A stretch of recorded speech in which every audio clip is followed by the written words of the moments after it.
হাসপাতালে সম্রাট শামীমের আয়াসী জেল জীবন, অসুস্থতা নিয়ে ভিন্ন মত কারা প্রশাসনের।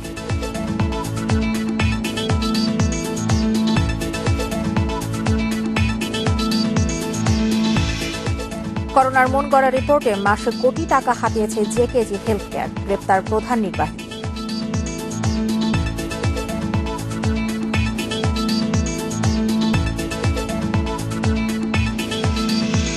মুগদা হাসপাতালে ৩০০ বেডের ১০৩টি খালি, পরিবেশ ভালো না হওয়ায় বাসাতেই চিকিৎসা, বলছেন করোনা রোগীরা।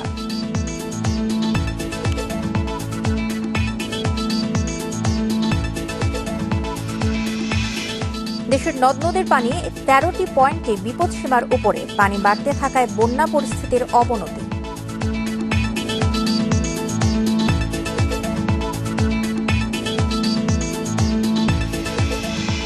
এবং বিশ্বে করোনায় আক্রান্ত হয়েছেন আরও ১,৬৩,০০০ মানুষ, ২৪ ঘন্টায় মৃত্যু ৩,০০০-এর বেশি।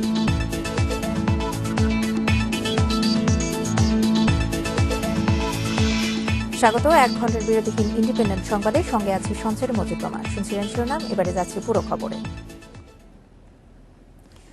হাসপাতালে আরাম আয়েশেই আছেন বহিষ্কৃত যুবলীগ নেতা ইসমাইল হোসেন চৌধুরী সম্রাট এবং জি কে শামীম।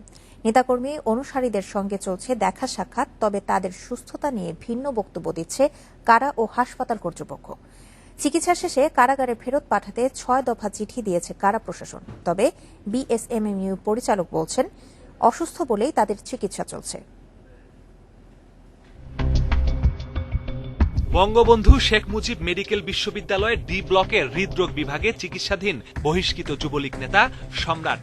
তার সঙ্গে দেখা করতে এসডিইউ ইউনিটে গিয়ে দেখা গেল সেখানে ৩ পুলিশ সদস্য মগ্ন আড্ডায় আর মোবাইল ফোনে ব্যস্ত এক কারারক্ষী। প্রধান ফটকে দাঁড়ানো আনসার সদস্যের কাছে দলীয় কর্মীর পরিচয় দিলে দেখা করিয়ে দিতে রাজি হন তিনি, বিনিময়ে খুশি করতে হবে তাকে। আর এই প্রক্রিয়াতেই গত ৭ মাস ধরে সম্রাটের সঙ্গে হাসপাতালে দেখা সাক্ষাৎ করছেন নেতাকর্মীরা। অভিযোগ উঠেছে এভাবে আবার নিজের সাম্রাজ্য সংগঠিত করছেন তিনি। ক্যাসিনো কাণ্ডে গ্রেফতার আরেক বহিষ্কৃত যুবলীগ নেতা জি কে শামীমও চিকিৎসাধীন একই হাসপাতালের প্রিজন কেবিনে। হাতের সমস্যায় প্রায় ৩ মাস ধরে এখানে আছেন তিনি। এসব নিয়ে জানতে চাইলে কারা মহাপরিদর্শক বলছেন চিকিৎসা শেষে তাদের কারাগারে ফেরত পাঠাতে হাসপাতাল কর্তৃপক্ষকে ৬ দফা চিঠি দেওয়া হয়েছে। তারা ফেরত না পাঠালে কারা কর্তৃপক্ষের কি করার আছে সে প্রশ্ন তুলেছেন তিনি। হসপিটালে থাকা না থাকার বিষয়টি ডিপেন্ড করে হচ্ছে ওখানকার চিকিৎসকের উপরে, আমাদের উপর না। আমরা প্রতি 15 দিন অন্তর অন্তর একটি চিঠি দিই তার স্বাস্থ্যাবস্থা আমাদের জানানোর জন্য এবং সুস্থ হলে আমাদের কাছে ফেরত পাঠানোর জন্য। তারপর যদি কেউ না পাঠায়, দায়িত্ব আমার না। এদিকে শামীমের চিকিৎসক বলছেন হাতের সমস্যা ঠিক হলেও বুকে ব্যথা অনুভব করায় হৃদরোগ বিভাগে পাঠানো হয়েছে তাকে। সম্রাটের চিকিৎসক দিচ্ছেন আরো বিস্ময়কর তথ্য। তিনি বলছেন সম্রাটের হৃদস্পন্দন অনিয়মের চিকিৎসা তাদের কাছে নেই, তাই করা হয়েছে হৃদরোগ ইনস্টিটিউটে স্থানান্তরের সুপারিশ। অথচ একই সমস্যায় কারাগার থেকে হৃদরোগ ইনস্টিটিউটে নেওয়া হয়েছিল তাকে, আর সেখান থেকে ছাড়পত্র দেওয়া হয় ৮ মাস আগে। বঙ্গবন্ধুতে একেবারে এই ব্যাপারে বিশেষজ্ঞ নয়, যার জন্য আমরা করোনা হওয়ার আগে আমরা ডাইরেক্টর সাহেবকে লিখেছিলাম যে হৃদরোগ ইনস্টিটিউটে ওরা হৃদস্পন্দনের অনিয়মের জন্য আলাদা একটা বিভাগ আছে, সেই বিভাগে অন্তত তারা হৃদস্পন্দনের অনিয়মের চিকিৎসাটা অ্যাড্রেস করুক। সেটা ৩-৪ মাস আগে। এ নিয়ে বিএসএমএমইউ এর পরিচালকের বক্তব্য, সম্রাট ও শামীম দুজনই এখনো অসুস্থ, হাসপাতাল থেকে ছাড়পত্র দেওয়ার মতো অবস্থায় নেই। তবে তাদের সঙ্গে দেখা সাক্ষাতের ওপর সোমবার থেকে কড়াকড়ি আরোপ করা হবে বলে জানালেন তিনি। কাউকে তার উদ্দেশ্যমূলকভাবে তো আমরা এখানে রাখি না। চিকিৎসার জন্য সবাই আসে, চিকিৎসা শেষ হয়ে গেলে এবং ক্লিনিশিয়ানের পরামর্শক্রমে ওটা অবশ্যই কার্যকর করা হবে। দর্শনার্থী তো আপনি সবার জন্যই ওপেন, একজন সাধারণ নাগরিক হিসাবে আমার জন্য যা অন্যদের নিয়মের ভিতর দিয়ে, তো সেই হিসাবে নিয়ন্ত্রিতভাবে একটা কাঠামো, নিয়মের কাঠামোর ভিতরে কতটুকু কি করা যায় আমি এটা দেখব। অপরাধ বিশ্লেষকেরা বলছেন তাদের অবৈধ সম্পদের ভাগ যারা পেয়েছেন তাদের মদদেই হাসপাতালে থাকতে পারছেন তারা। ক্যাসিনো ব্যবসার সঙ্গে যারা জড়িত তাদেরকে বিভিন্ন সময়ে পৃষ্ঠপোষকতা দিয়েছেন, আশ্রয় প্রশ্রয় দিয়েছেন এবং তাদের সুরক্ষা, তাদের পৃষ্ঠপোষকতার মধ্যে থেকেই কিন্তু এখনো তারা পিজি হসপিটালে তারা সেখানে থেকে আন্ডারওয়ার্ল্ডের যে অবৈধ কর্মকাণ্ড সেটা পরিচালনা করছেন। কারাগার থেকে সম্রাট হাসপাতালে আসেন গত বছরের 24 নভেম্বর, আর জিকে শামীম আসেন চলতি বছরের 5 April. Masudur Rahman, independent news, Dhaka. কথা ছিল বিনামূল্যে করোনার নমুনা নেওয়া হবে বুথ থেকে, তবে 5 থেকে 8 হাজার টাকায় বাড়ি ও অফিস থেকে নমুনা নিয়েছে জেকেজি হেলথ কেয়ার।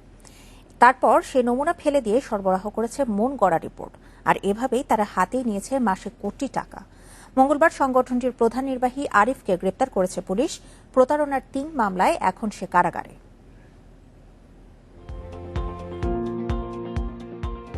করোনার লক্ষণ আছে এমন রোগীদের নমুনা বিনামূল্যে সংগ্রহ করত JKG health care.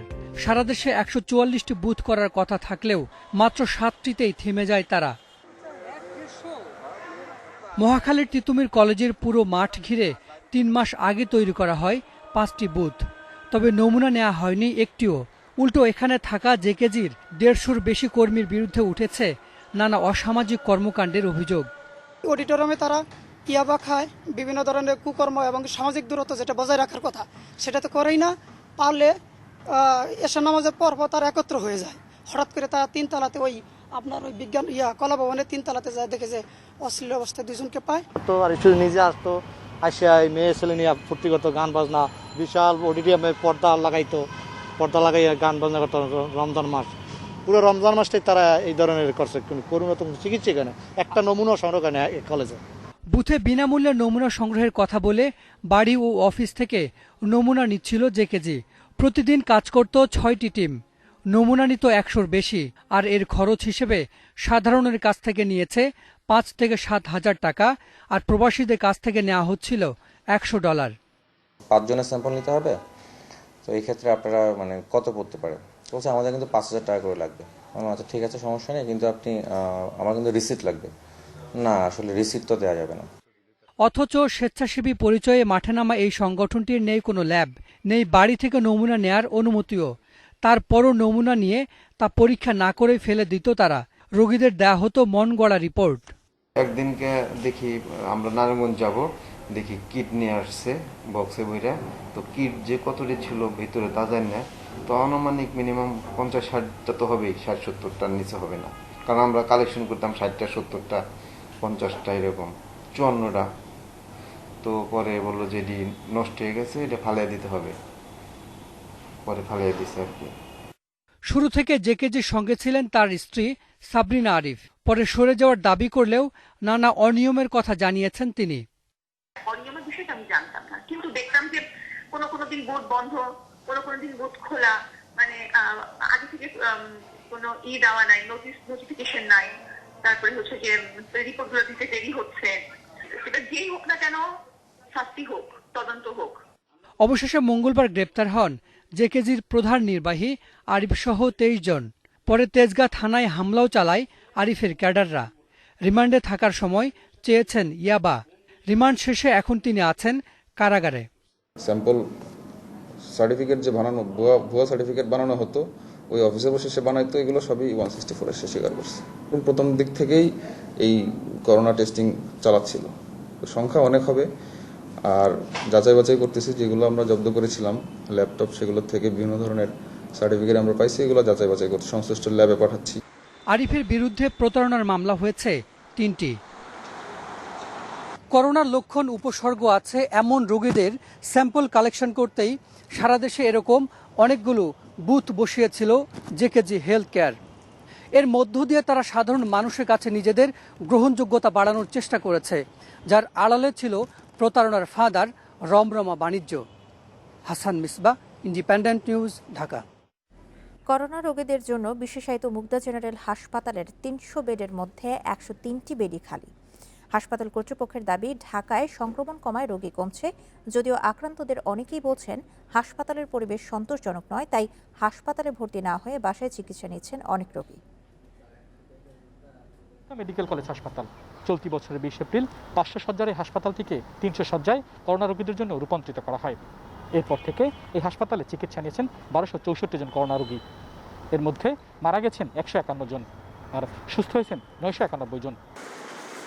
ফিকারুন্নেসা Noon school and কলেজের শিক্ষার্থী নাবিলা সরকার চলতি মাসের 19 তারিখ করোনা ধরা পড়ার পর 21 জুন ভর্তি হন এই হাসপাতালে। তার অভিযোগ ঠিকমতো ওষুধ পাচ্ছেন না তিনি। মেডিসিনটা মানে টাইমলি যতবার চাই চিল্লাই চাইতে হয়, এদের পিছে চিল্লাইতে এমনিও গলা ব্যথা। তবে কেউ আবার হাসপাতালের সেবায় সন্তুষ্ট, তবে খুশি নন পরিবেশ নিয়ে। জানান নিয়মিত পরিষ্কার করা হয় না রোগীদের ব্যবহৃত জিনিসপত্র। সেবার জন্য আসছি, এটা সেবা দিবে, আমরা একটু ভালো থাকবো। আমার নিচে দেখেন কি অবস্থা, নোংরা। আজকে 3-4 দিন ধরে বলতেছি, কিচ্ছু তাদের কোনো কর্ণপাত করে না। হাসপাতালটির 300 বেডের 103টিই খালি, শিশুদের জন্য 50 বেডের 47টি পূর্ণ। তবে 15টি আইসিইউ, সবগুলোতেই রোগী ভর্তি। আমি তো প্রায় মরা গিয়েছিলাম, ওনাদের চেষ্টায়, ওনাদের চিকিৎসায়, ওনাদের যত্নে আমি বাইসে উঠছি। এখানে খারাপ না, ভালোই চিকিৎসা ভালো পাচ্ছি।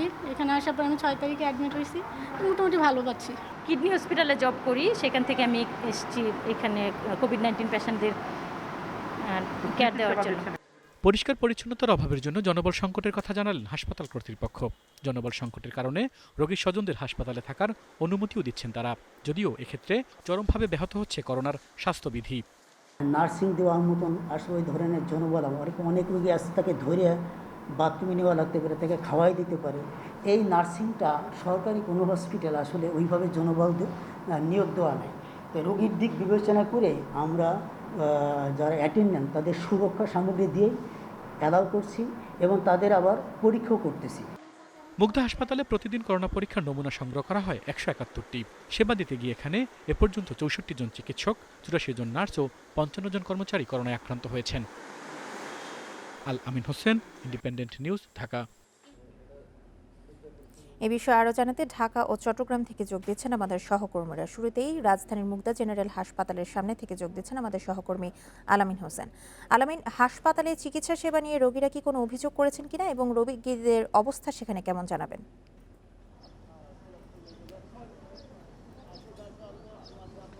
অবস্থার কথা যদি বলি, আসলে রোগীদের অভিযোগ নিয়ে আমরা একটা মিশ্র প্রতিক্রিয়া পেয়েছি। কেউ আসলে অভিযোগ করেছেন ওষুধ পাচ্ছেন না, তার ব্যবহৃত যে জিনিসপত্রগুলো রয়েছে সেগুলো ঠিকমতো পরিষ্কার পরিচ্ছন্ন করা হচ্ছে না। অর্থাৎ যেহেতু এই করোনা ভাইরাসটা একটি সংক্রমিত রোগ, যে কেউ সংস্পর্শে এসে সেখান থেকে তিনি সংক্রমিত হতে পারেন, অতএব সেই বিষয়টি দেখার জন্য তারা আসলে হাসপাতাল কর্তৃপক্ষের কাছে অনুরোধ জানিয়েছেন। আরেকটি বিষয় আমরা গতকালকে দেখেছি, যেখানে অ্যাটেন্ডেন্স থাকার একটি অনুমতি আছে, অর্থাৎ করোনা আক্রান্ত যে সমস্ত রোগী রয়েছেন তাদের সার্বক্ষণিক দেখভালের জন্য বা সেবা করার জন্য এখানে অ্যাটেন্ডেন্স, অর্থাৎ পরিবারের বা রোগীদের স্বজনদেরকে থাকতে দেওয়া হয়েছে। যদিও এই বিষয়টি আসলে স্বাস্থ্যবিধি মেনে, একদমই স্বাস্থ্যবিধি না মেনে আসলে তাদেরকে থাকতে দেওয়া হয়েছে। বিষয়টি নিয়ে হাসপাতাল কর্তৃপক্ষ, বিশেষ করে উপপরিচালক শেখ মোহাম্মদ হাশেম শেখের সাথে আমরা কথা বলেছিলাম। তিনি বলেছেন যে স্বাস্থ্যবিধি মেনে আসলে তাদেরকে থাকতে দেওয়া হয়েছে। যদিও আমরা দেখেছি যে বেশ কয়েকজন অ্যাটেন্ডেন্ট এই গেট থেকে, অর্থাৎ আপনি দেখতে পাচ্ছেন এখান থেকে ঢুকছে, বের হচ্ছে আবার ঢুকছে। অর্থাৎ একদিন কোভিড-19 হাসপাতালের ক্ষেত্রে যেই নিরাপত্তাটুকু মানা দরকার, স্বাস্থ্যবিধিটুকু মানা দরকার, তা এখানে চরমভাবে ব্যাহত হচ্ছে। যদিও এখানে এখন পর্যন্ত, অর্থাৎ গতকালকে পর্যন্ত 151 জন করোনা আক্রান্ত রোগী মারা গেছেন। আপনি দেখতে পাচ্ছেন এখন যে লাইনটি দেখতে পাচ্ছেন সেটি হচ্ছে যে করোনায় যারা টেস্ট নিতে আসেন, এবং সেই টেস্টের ক্ষেত্রে 171টির কথা আমরা মূল প্রতিবেদনে বলেছিলাম, যদিও সেই সংখ্যাটি আসলে অনেক কম, কারণ 171টির থেকে 50টি শুধুমাত্র ভিতরে যারা অ্যাটেন্ডেন্স হচ্ছেন তাদের জন্য আসলে তারা চিকিৎসার ব্যবস্থা করছেন, তো বাকিগুলো সাধারণ মানুষের জন্য করেছেন। আরেকটি বিষয়, আমরা যারা অভিযোগ করেছেন সেখান থেকে করোনা যারা টেস্ট করতেছেন তারা বলেছেন তাদের রিপোর্ট পেতে দেরি হচ্ছে। সব বিষয়গুলো নিয়ে আমরা এখানে কথা বলেছিলাম হাসপাতাল কর্তৃপক্ষের সাথে। তারা একটি বিষয় বারবার যেটি জোর দেওয়ার কথা বলেছেন, যে অভিযোগের প্রেক্ষিতে জানতে চেয়েছিলাম, যেহেতু সংক্রমণের একটি রোগ, এটি কেন পরিষ্কার পরিচ্ছন্নতা করা হচ্ছে না, কেন ওয়ার্ড ভিত্তিক আলাদাভাবে ব্যবস্থা করা হচ্ছে না। তারা বলছেন কোভিড-19 ক্ষেত্রে যে বিষয়টি, যে জনবল রয়েছে সেই জনবল দিয়ে আসলে তাদের এই ঘাটতি মেটানো সম্ভব না, তার কারণেই তারা আসলে অ্যাটেন্ডেন্স থাকার একটি অনুমতি দিয়েছেন, এবং সেক্ষেত্রে তারা তাদেরকে স্বাস্থ্যবিধি কতটুকু মেনে চলেন সে বিষয়টি সার্বিকভাবে মনিটরিং করছেন, যদিও সেটি একদমই মেনে চলা হচ্ছে না। আমরা দেখেছি বিশেষ করে 7 তলায়, যেখানে আসলে করোনা আক্রান্ত রোগীদের জন্য ওয়ার্ড খোলা হয়েছে, এবং সেখানে আমরা দেখেছি যে একদম অপরিষ্কার। সেটি কোনো রোগী আমাদের কাছে কমপ্লেন করে অভিযোগ করেছেন যে 3 থেকে 4 দিন তাদের ব্যবহৃত জিনিসপত্র পরিষ্কার করা হয় না, আর তাদের ঠিকমতো সেবা দেওয়া হচ্ছে না। আবার কেউ অভিযোগ করেছেন তাদের ঠিকমতো ওষুধপত্র দেওয়া হচ্ছে না। নানাবিধ অভিযোগের কথা কিন্তু আমরা পেয়েছি। যদিও 103টিরও বেশি বেড খালি রয়েছে। জানতে চাচ্ছিলাম 103টির বেশি বেড খালি কিনা। জবাবে এখানকার যিনি উপপরিচালক তিনি বলেছেন যে সংক্রমণের হার ঢাকায় হয়তো বা কম, সেই জন্য আসলে কেউ অনীহা প্রকাশ করেছেন হাসপাতালে চিকিৎসা নিতে। যদিও যারা চিকিৎসারত রোগী যারা রয়েছেন তারা বলছেন যে হাসপাতালের যে পরিবেশ রয়েছে সেই পরিবেশ আসলে তাদের অনেক বেশি অবহেলার শিকার হচ্ছেন, কিংবা এই অবহেলার কারণেই হয়তো অনেকেই হাসপাতালে ভর্তি হচ্ছেন। আমরা এখানকার আপনি জানেন যে 15টি আইসিইউ রয়েছে এবং তার 15টি আসলে ভর্তি রয়েছে।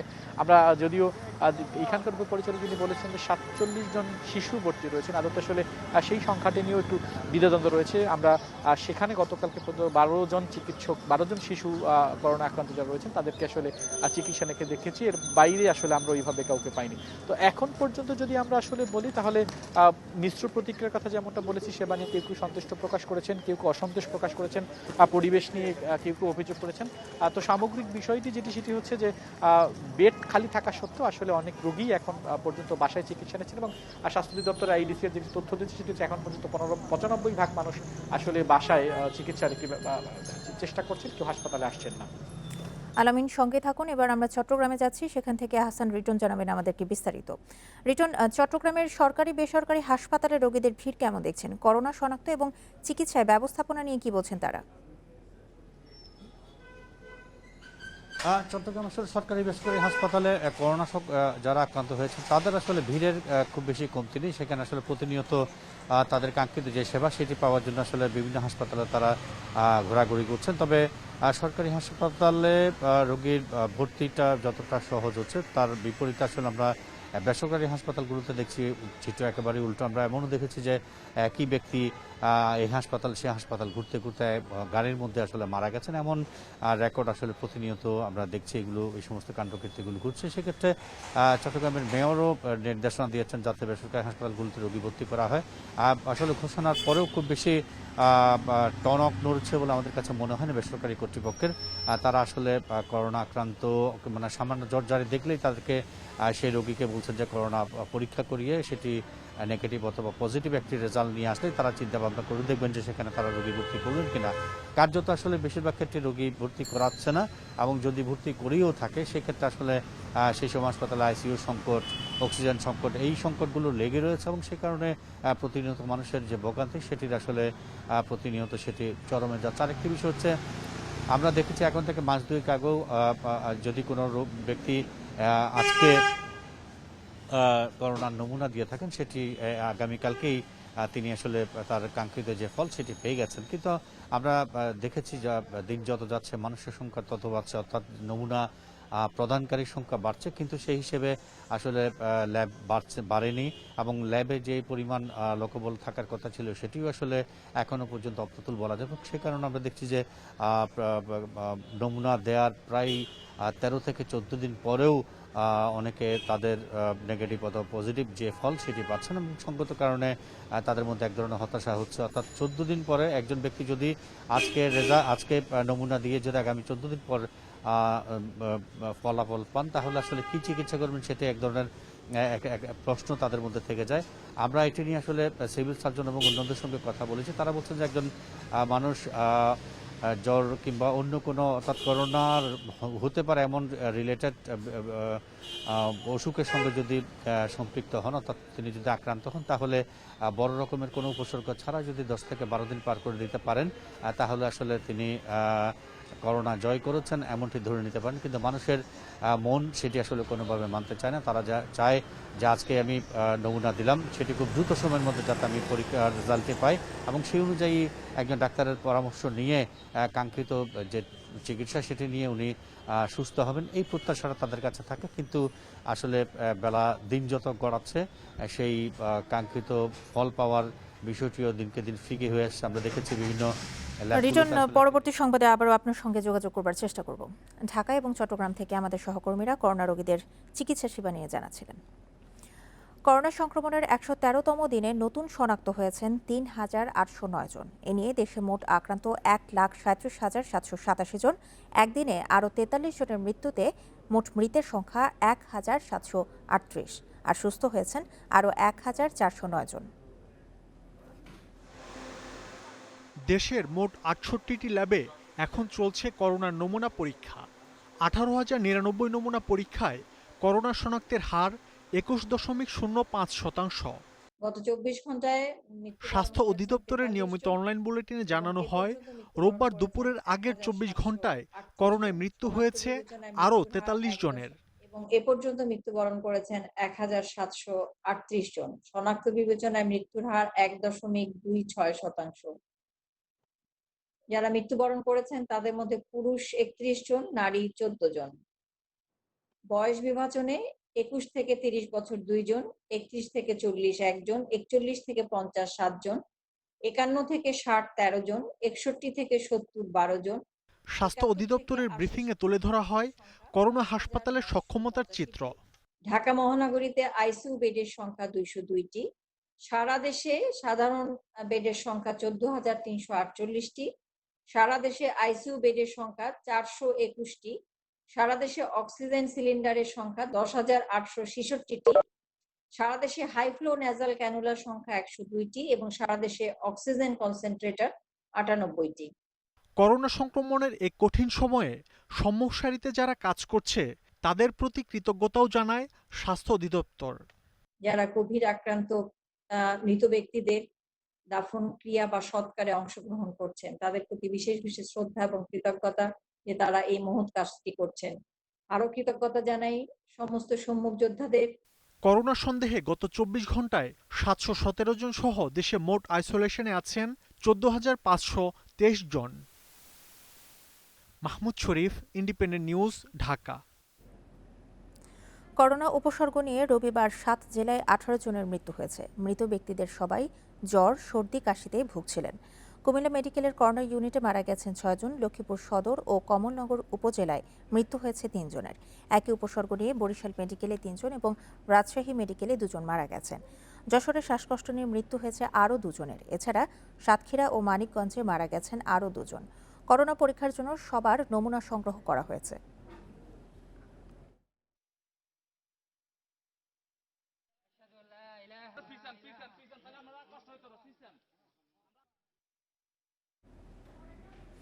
র্যাপিড টেস্টিং অ্যান্টিবডি কিট ব্যবহারের নীতিমালা চূড়ান্ত করেছে ঔষধ প্রশাসন অধিদপ্তর।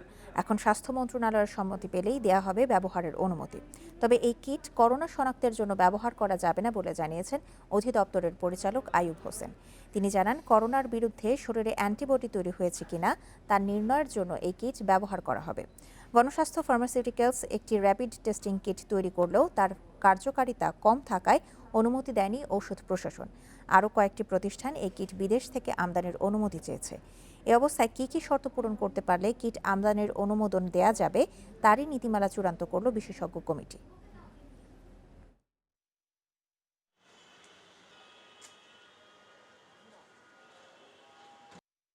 যারা ব্যবহার করবে, যেমন অ্যান্টিবডি ডিটেকশনে, অ্যান্টিবডি মেজারমেন্টে, সেরো সার্ভিলেন্সে যদি এটা ব্যবহারের অনুমোদন পায়, যেমন যারা স্বাস্থ্য অধিদপ্তর এবং স্বাস্থ্য মন্ত্রণালয় করে আবারও চালু করা হবে, যেখানে নতুন নিয়োগে অবসরে পাঠানো শ্রমিকরা অগ্রাধিকার পাবেন।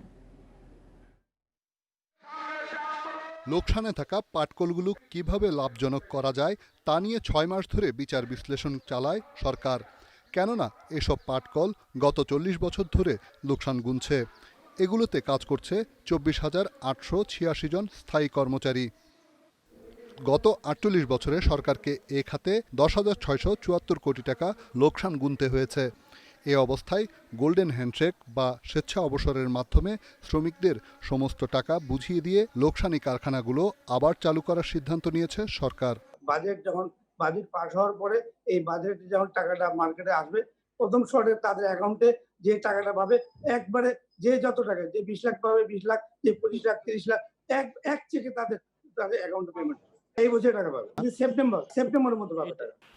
পাটমন্ত্রী জানান, পাটকল শ্রমিকদের গোল্ডেন হ্যান্ডশেক দেওয়ার পর সরকারি বেসরকারি অংশীদারিত্বের মাধ্যমে পাটকলগুলোকে আধুনিকায়ন করে উৎপাদনমুখী করা হবে। তখন এসব শ্রমিকরা সেখানে অগ্রাধিকার ভিত্তিতে চাকরির সুযোগ পাবেন। এই পাটের পেশাতে নিয়োজিত আছে তারাই কেবল আমাদের পিপিতে অংশগ্রহণ করতে পারবে।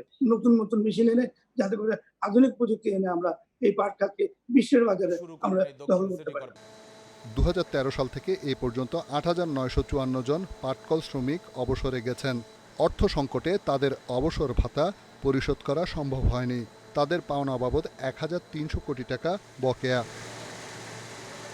রিশাদ হুদা, ইন্ডিপেন্ডেন্ট নিউজ, ঢাকা। এদিকে 30 জুনের মধ্যে রাষ্ট্রায়ত্ত পাটকল বন্ধের সিদ্ধান্ত বাতিল না হলে 1 জুলাই থেকে আমরণ অনশন কর্মসূচি ঘোষণা করেছেন শ্রমিকেরা। এই বিষয়ে আরও জানাতে এখন খুলনা থেকে যোগ দিচ্ছেন আমাদের সহকর্মী AHM শামীমুজ্জামান। শামীম, এই মুহূর্তে রাষ্ট্রায়ত্ত জুট মিল এলাকার পরিস্থিতি কেমন দেখছেন? কর্মসূচি তাদের শুরু হয়েছে কিনা এবং গোল্ডেন হ্যান্ডশেকের বিষয়ে শ্রমিকেরা কি বলছেন?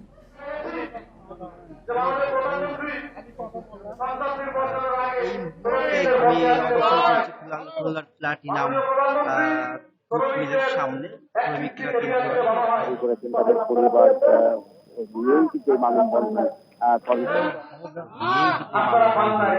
কর্মসূচিতে অংশ নিয়েছেন। তারা যেটা বলছেন যে সরকার যে সিদ্ধান্ত নিয়েছে যে রাষ্ট্রায়ত্ত পাটকল কিংবা শ্রমিকদের যে গোল্ডেন হ্যান্ডশেক দেওয়ার যে সিদ্ধান্ত নিয়েছে এই সিদ্ধান্ত খুলনা থেকে রাষ্ট্রায়ত্ত পাটকল বন্ধের সিদ্ধান্ত নিয়ে জানাচ্ছিলেন সহকর্মী। রাজধানীর কাঁচা বাজারের পরিস্থিতি জানাতে এবার মোহাম্মদপুর থেকে যোগ দিচ্ছেন আমাদের সহকর্মী রেজওয়ান সিদ্দিকী। রেজওয়ান, বাজারে আজকে সবজির দরদাম কেমন দেখছেন? ক্রেতা বিক্রেতারা এই করোনা পরিস্থিতির মধ্যে স্বাস্থ্যবিধি কতটুকু মেনে কেনা বেচা করছেন? যেমনটি বলছিলেন যে আসলে কাঁচা বাজারে ক্রেতারা বিক্রেতারা কীভাবে স্বাস্থ্যবিধি মেনে চলছে বা চলবেন, তো এখানে কাঁচা বাজার সেহেতু কিন্তু স্বাস্থ্যবিধি মেনে চলার এরকম কোনো সুযোগ সুবিধা নেই।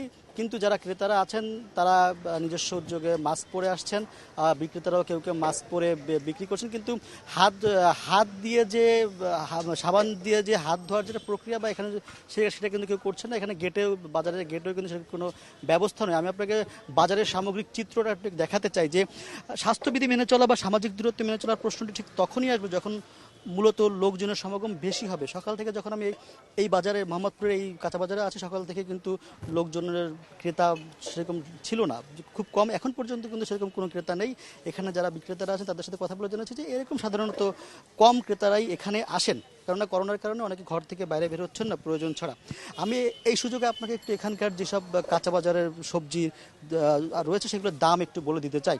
গত কয়েক সপ্তাহ ধরে কিন্তু কাঁচা বাজারে সবজি মূল্য কিন্তু একটু বেড়ে চলেছে। এর মূলত দুটি কারণ এখানে বলা হচ্ছে যে প্রতি বছর কিন্তু এই সময়টায় সবজির দাম তুলনামূলকভাবে বৃদ্ধি থাকে, কেননা এখন যে সময়টা সে সময়টা হচ্ছে মৌসুমি যে সবজি সেগুলো সেই মৌসুমি সবজির শেষ পর্যায়ে উৎপাদনের।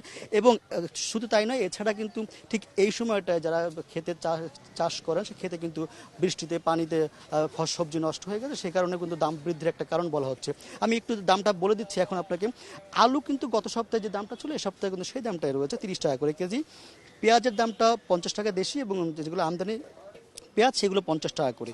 বেগুন 70 টাকা করে বিক্রি হচ্ছে, পেঁপে বিক্রি হচ্ছে 50 টাকা করে, পটল 50 টাকা, করলা 70 টাকা এবং ঢেঁড়স বিক্রি হচ্ছে 40 টাকা করে। আর ডিমের কথা যদি বলি, ডিম গত সপ্তাহে ছিল 100 টাকা, এই সপ্তাহে এসে 5 টাকা বেড়ে দাঁড়িয়েছে 105 টাকা। কিন্তু যারা একটা ডিম যারা কিনছে তাদেরকে 9 টাকা দিয়ে একটা ডিম কিনতে হচ্ছে। আর শাকের প্রসঙ্গে যদি আসি, লাল শাকে এখানে 15 থেকে 20 টাকা করে আটি বিক্রি হচ্ছে, পুঁই শাক 20 থেকে 30 টাকা, ডাঁটা 20 টাকা, টমেটো 100 টাকা এবং 100 থেকে 120 টাকা। 120 টাকা টমেটো বিক্রি হচ্ছে, যেগুলো ইন্ডিয়ানটা যেটা আমদানি করা টমেটো সেটা কিন্তু 120 টাকা বিক্রি হচ্ছে। যে এখন প্রশ্ন থাকতেই পারে যে এই যে বাজারে যে অস্থিতিশীল অবস্থা, এটা কিন্তু শুধু করোনার কারণেই না, সামগ্রিক দিক বিবেচনা করে মৌসুমি যে সবজির যে সময় যে উৎপাদনের সময়টা শেষ হয়ে গেছে, এই কারণে দামটা বেশি। এবং কয়দিন থাকবে এই প্রক্রিয়াটা কিন্তু এখনও যে খুব শীঘ্রই যে দ্রব্যমূল্যের দাম যে কমবে সেরকম কোনো লক্ষণ নয়। এখানে যারা বিক্রেতারা আছেন তাদের সাথে আমি কথা বলে জেনেছি যে এই যে দ্রব্যমূল্যের ঊর্ধ্বগতির সময়টা কিন্তু আরও 1 মাস বা তারও বেশি থাকতে পারে, তারপর হয়তো বা কিছুটা সবজির দাম কমতে পারে। রাজধানীর মোহাম্মদপুর কাঁচা বাজার থেকে জানাচ্ছিলেন সহকর্মী রেজওয়ান সিদ্দিকী। টানা 3 বছর নদী ভাঙনের ঝুঁকির শীর্ষে ছিল শরীয়তপুর। তবে এবছর প্রকাশিত center for environmental and geographic information সার্ভিসেসের প্রতিবেদনে নাম নেই জেলাটির। মাঝ নদীতে খনন আর পদ্মার ডান তীর রক্ষাবাঁধ প্রকল্প বদলে দিয়েছে চিত্র। চলতি বর্ষায় এই ভাঙনের ঝুঁকি দেখছে না পানি উন্নয়ন বোর্ড। 2017 সালের সেপ্টেম্বর পদ্মার তীব্র ভাঙনের মুখে পড়ে শরীয়তপুরের নড়িয়া। এর আগেরও পরের বছরও পদ্মার এমন ভয়ঙ্কর রূপ দেখেছে নদী তীরের মানুষ। বর্ষার আগেও পরে ভাঙনের মুখে পড়ে পদ্মায় বিলীন হয়েছে বিস্তীর্ণ ফসলি জমি, গ্রামগঞ্জ, হাটবাজার। এবারও বর্ষা আসার পর ফুঁসে উঠেছে নদী, তবে আগের মতো স্রোতের তীব্রতা নেই ডান তীরে। চর কেটে দেয় এখন মাঝ নদীতে বইছে মূল স্রোত। এতে ভাঙনের ঝুঁকি কমে এসেছে শরীয়তপুরের নড়িয়া জাজিরায়। তো এই বছর ড্রেজিং করার কারণে স্রোতটা বাহির দিকে চলে গেছে, আর বেরিবাদ করার কারণে যেমন আমাদের এদিকে স্রোত খুব কম। 2 বছর ধরে যে বেরিবানটা দিতেছে, পাথরটা হালাইতেছে, দেখতাছি তো পজিশনটা অনেক ভালো বা থাকা যাইব। নড়িয়ায় ভাঙন রোধে 2018 সালের ডিসেম্বরে মাঝ নদীতে খনন ও ডান তীর রক্ষাবাঁধ নির্মাণ শুরু করে পানি উন্নয়ন বোর্ড। কাজ এগিয়েছে 42%। জিও ব্যাগ ফেলার কাজ শেষের পথে, এখন চলছে সিসি ব্লকের কাজ। মূল স্রোতটা এবছর নড়িয়ার দিকে না এসে অর্থাৎ মাঝ পথ দিয়ে যাচ্ছে। এবছর শরীয়তপুর অনেকটা ঝুঁকিমুক্ত পদ্মা নদীর এন্ড থেকে ঝুঁকিমুক্ত থাকবে বলে আমরা মনে করি। পানি সম্পদ উপমন্ত্রী জানিয়েছেন সর্বোচ্চ গুরুত্ব দিয়ে প্রকল্পটি বাস্তবায়ন করছে মন্ত্রণালয়। সাপ্তাহিক টার্গেট নির্ধারণ করে এগিয়ে নেওয়া হচ্ছে কাজ। টার্গেট নির্ধারণ করে দিয়েছি, আমি আগামী সপ্তাহে এসে এইটুকু দেখতে চাই। ঠিক কারো কর্মকর্তারা সেটুকুই করেছে, অনেক ক্ষেত্রে বেশি করেছে, সর্বশক্তি নিয়োগ হয়েছে। নড়িয়া জাজিরায় পদ্মার ডান তীর রক্ষায় 8.9 কিলোমিটার বাঁধ নির্মাণ এবং মাঝ নদীতে 9.75 কিলোমিটার চর খননের কাজ করছে খুলনা শিপইয়ার্ড। 2021 সালের ডিসেম্বরে কাজ শেষ করার লক্ষ্য নির্ধারণ করা হয়েছে। এতে ব্যয় হচ্ছে 1077 কোটি টাকা। Independent news desk.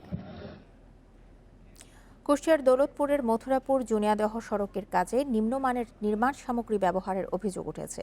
নির্মাণের পরপরই উঠে যাচ্ছে কার্পেটিং। অভিযোগ করায় উল্টো গ্রামবাসীর বিরুদ্ধে মামলা করেছে ঠিকাদারি প্রতিষ্ঠান।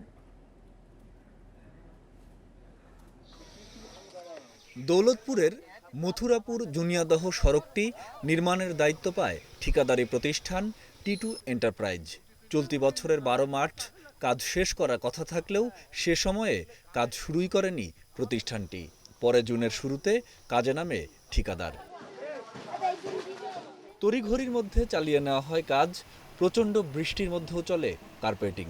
অভিযোগ ওঠে নিম্নমানের নির্মাণ সামগ্রী ব্যবহারের। নির্মাণের পরপরই উঠে যেতে থাকে কার্পেটিং। এ নিয়ে আপত্তি জানান স্থানীয়রা। দেয়া হয় লিখিত অভিযোগও। মালামাল দেওয়ার দরকার সেটা দেয়নি, যার জন্য হয়তো পা দিয়ে একটু ডালা দিলেই রাস্তার পিচগুলো উঠে চলে যাচ্ছে। কোনো রকমই বিটুবি না দিয়ে এই পিচ পাড়ি চলে যাচ্ছে। এ ঘটনার পর 21 জনের নামে চাঁদাবাজির অভিযোগ এনে মামলা করেন ঠিকাদার। প্রতিবাদে মানববন্ধন ও ঊর্ধ্বতন কর্তৃপক্ষের কাছে স্মারকলিপি দেন স্থানীয়রা।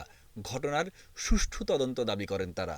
এলাকাবাসীর নামে মামলা করেছে, এই মামলার জন্য আমরা প্রতিবাদ করতে চাই এবং মামলা প্রত্যাহার করার জন্য আমরা অনুরোধ করছি। তবে আর্থিক ক্ষতির শিকার হওয়ার কারণেই মামলা করার কথা জানিয়েছেন ঠিকাদার। কার্পেটিং এর কাজ ইঞ্জিনিয়াররা থেকে করা, এটা তো ভালো জানে। লেবার ফাংশনে একটু উনিশ-বিশ হতে পারে, তাহলে আমার কথাটা ভাইয়ের সামনে আপনারা সেভাবে করেন, আমি বাধা দিলে তখন বলতে পারেন যে ভাই আপনি কেন বাধা দেন। এদিকে সড়ক নির্মাণে অনিয়ম হয়েছে কিনা তা খতিয়ে দেখা হচ্ছে বলে জানিয়েছে স্থানীয় সরকার প্রকৌশল বিভাগ। অভিযোগকৃত এলাকায় স্যাম্পলিং নিয়ে যাবে এবং টেস্ট করবে, এবং সেটা যদি সন্তোষজনক হয় তাহলে তো ভালো, আর যদি সন্তোষজনক না হয় তো অবশ্যই কন্ট্রাক্টরকে এটা রেক্টিফিকেশন। 2019-2020 অর্থবছরে 1762 মিটার দীর্ঘ সড়কটি নির্মাণে 72,91,000 টাকা বরাদ্দ দেয় সরকার। Independent news desk. আজ জাতীয় সংসদে পাশ হতে যাচ্ছে অর্থ বিল। এতে মোবাইল ফোন সেবার ওপর বাড়তি সম্পূরক শুল্ক প্রত্যাহার করে নিতে পারেন অর্থমন্ত্রী আ.হ.ম মোস্তফা কামাল। ফলে এই সেবা গ্রহণে আগের মতোই 10% সম্পূরক থাকছে। এছাড়া প্রস্তাবিত বাজেটে ভ্যাটেও কিছু পরিবর্তন আনা হতে পারে।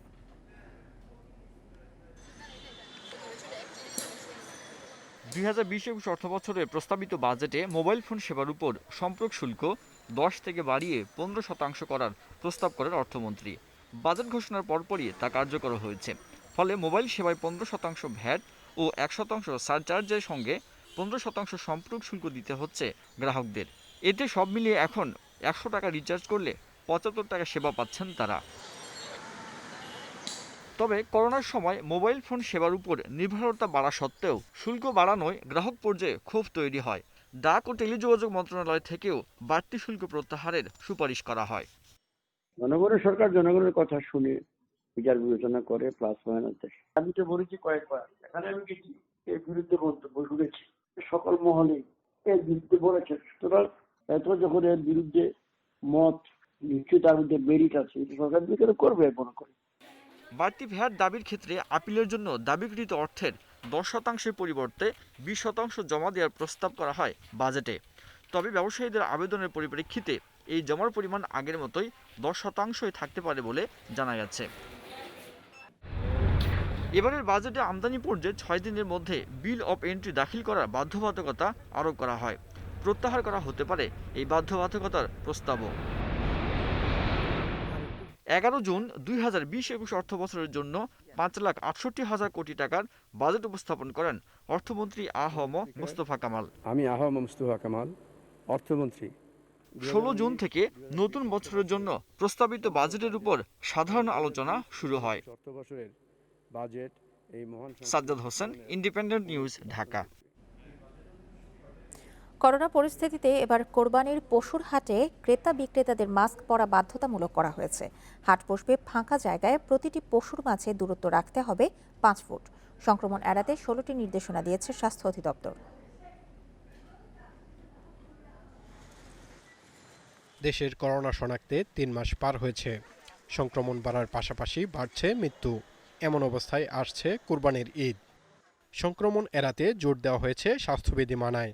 নির্দেশ দেওয়া হয়েছে খোলা জায়গায় হাট বসানো, তাপমাত্রা পরীক্ষা ও হাত ধোয়ার ব্যবস্থা রাখার। মাস্ক ছাড়া কাউকে ঢুকতে দেওয়া হবে না হাটে। যারা মাস্ক না পরবে তাদেরকে যাতে ভিতরে প্রবেশেই বাধা দেওয়া হয়, এবং আমরা বলেছি যদি কোনো কারণে কেউ বাসা থেকে মাস্ক ভুল করে না আসে তাহলে সেখান থেকে বাজার কর্তৃপক্ষ ইচ্ছা করলে তাদেরকে ফ্রিতেও মাস্ক দিতে পারেন, অথবা একটা নির্দিষ্ট মূল্য 30 টাকা 20 টাকা এরকম একটা নির্দিষ্ট মূল্য ধার্য করে তারা সেখানে মাস্ক সরবরাহ করতে পারেন।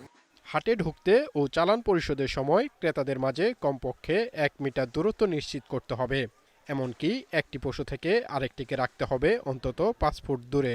মানুষগুলো যাতে কমপক্ষে 5 ফুট বা 7 ফুট দূরত্বে থাকে, হাসিলের সময় যাতে ভিড়টা না হয় সেজন্য অনেকগুলো বুথ যাতে বসে। আর একটা কথা না বললেই নয়, আমরা কিন্তু এইবার অনলাইনে পশু বিক্রি বা কেনা বেচার বিষয়টাকে উদ্বুদ্ধ করতে চাচ্ছি।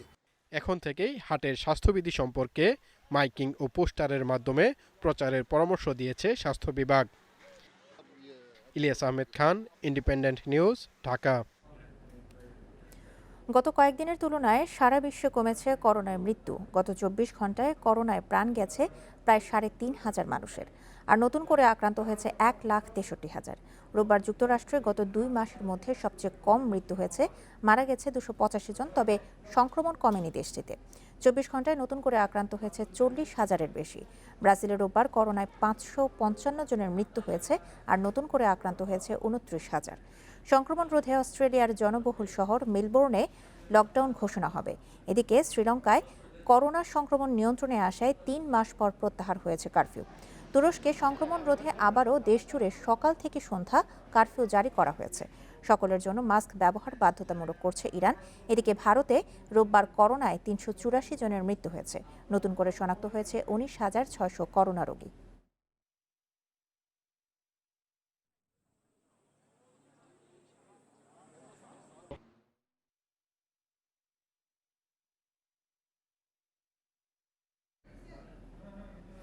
করোনার প্রতিষেধকের ক্লিনিক্যাল ট্রায়ালে আশাব্যঞ্জক ফল মিলেছে চীনের সিএনপিজি ভ্যাকসিনে। চায়না ন্যাশনাল বায়োটেক গ্রুপ জানিয়েছে তাদের উদ্ভাবিত টিকায় কোনো পার্শ্ব প্রতিক্রিয়া নেই। 1,120 জন সুস্থ মানুষের দেহে সম্প্রতি প্রয়োগ করা হয় ভ্যাকসিন। চলতি মাসে আরও একটি ভ্যাকসিনের মানবদেহে পরীক্ষামূলক প্রয়োগেও ইতিবাচক সাড়া মিলেছে বলে জানায় সিএনপিজি। চূড়ান্ত ধাপের অংশ হিসেবে সংযুক্ত আরব আমিরাতে এই ভ্যাকসিনের ক্লিনিক্যাল ট্রায়াল হবে বলেও জানিয়েছে বেইজিং ভিত্তিক বায়োটেক ফার্মাটি। চীনে আরও 8টি ভ্যাকসিনের ক্লিনিক্যাল ট্রায়াল চলছে, তবে কবে নাগাদ এসব বাজারে আসবে তা নিশ্চিত হওয়া যায়নি।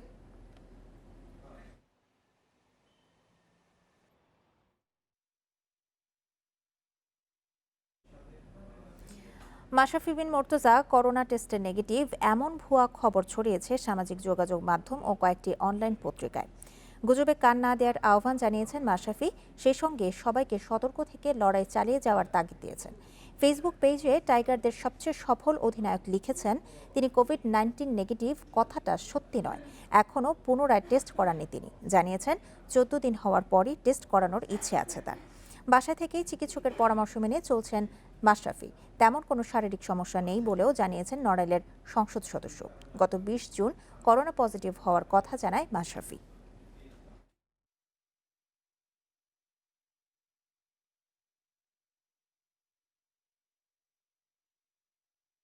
আর এই ছিল এখনকার বিরতিহীন ইন্ডিপেন্ডেন্ট সংবাদে। ইন্ডিপেন্ডেন্ট টেলিভিশনের সব খবর আরও বিস্তারিত জানতে চোখ রাখুন ফেসবুক, ইউটিউব এবং টুইটারে। ধন্যবাদ সবাইকে সাথে থাকার জন্য।